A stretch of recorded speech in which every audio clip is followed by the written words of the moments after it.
السلام علیکم ورحمۃ اللہ وبرکاتہ۔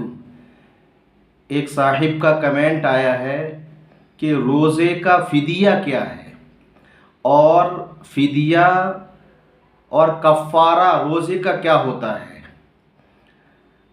کیا گناہ ہے، میری زندگی میں برکت کیوں نہیں ہے، پوری تفصیل سے بتاؤں گا۔ میں مفتی عمران خان چھرہ علی گڑھ سے۔ بس درخواست ہے، اگر چینل پر نئے ہیں تو سبسکرائب کر کے آل کو دبائیں، بیل آئیکن پہ جا کے، اور اگر فیس بک پر دیکھ رہے ہیں تو فالو کر لیں۔ دیکھو میرے عزیز ساتھیوں اور بہنیں بیٹیاں، روزہ یہ اسلام کی بنیادی جو ارکان ہیں اس میں سے ایک ہے۔ روزہ آپ نے نہیں رکھا تو بنیاد آپ نے اسلام کی ڈھا دی۔ اس کو سمجھو روزے کو۔ اور یہ بات نہیں ہے کہ روزہ صرف عبادت ہے۔ آج ڈاکٹرز، اطباء اور سائنس والے یہ پہنچے ہیں کہ روزہ رکھنے کے بہت سارے باڈی کے بھی فائدے ہیں۔ ایک صاحب نے یہ لکھا کہ روزے رکھنے کا یہ بھی فائدہ ہے کہ شوگر ختم ہو جاتا ہے۔ بہرحال آپ پڑھیے، جو اسلام کی ساری چیزیں جو اللہ نے اور اللہ کے نبی صلی اللہ علیہ وسلم نے ہمیں دی ہیں وہ سب میں بہترائی ہے۔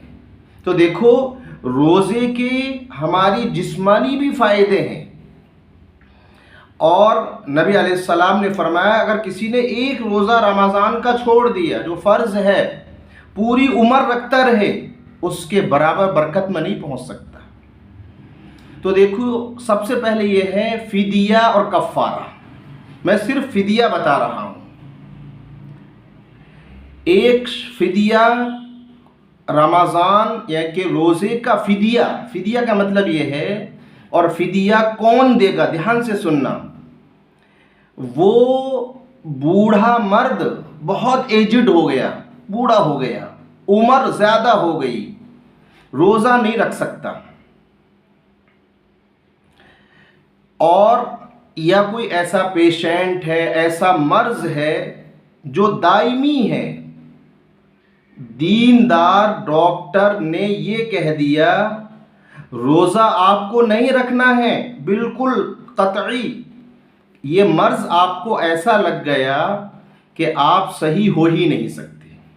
تو دو چیزیں یاد رکھو، بہت ایج ہو گئی، وہ چاہے عورت ہو یا مرد ہو، ایجڈ ہو گیا، روزہ نہیں رکھ پائے گا، یا ایسا مرض ہے کہ دیندار، کہہ رہا ہوں میں، بہت سے ڈاکٹر ہوتے ہیں جن کو نہیں معلوم ہوتا روزہ اسلام میں کیا ہے، ذرا سی باتوں میں روزہ مت رکھنا۔ دیندار ڈاکٹر یہ کہہ دے کہ آپ کو روزہ کبھی رکھنا ہی نہیں ہے، ایسا مرض آپ کو لگ گیا ہے۔ اگر ایسا مرض ہے کہ صحیح ہو جائے گا کچھ دنوں میں، 1 مہینے کے بعد وہ مرض صحیح ہو جائے گا، اس کو فدیہ نہیں دینا ہے، اس کو تو بعد میں روزہ قضا کرنا ہے۔ یا بہت گرمی کے روزے ہیں، امید ہے کہ اس کی قضا سردیوں میں رکھ لوں گا، بڑے دن ہیں، سردیوں میں چھوٹے دن ہوتے ہیں، وہ بھی فدیہ نہیں دے گا۔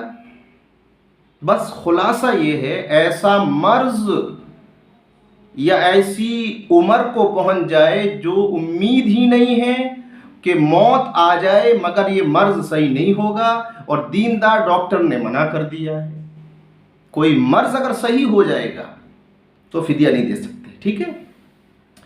اب سمجھو فدیہ کیا ہے۔ اللہ نے قرآن میں فرمایا وَعَلَى الَّذِينَ يُطِيقُونَهُ فِدْيَةٌ طَعَامُ مِسْكِين۔ ایک روزے کا فدیہ ایک مسکین کو دونوں وقت کھانا کھلانا ہے۔ اگر آپ کے جتنے روزے چھوٹے ہیں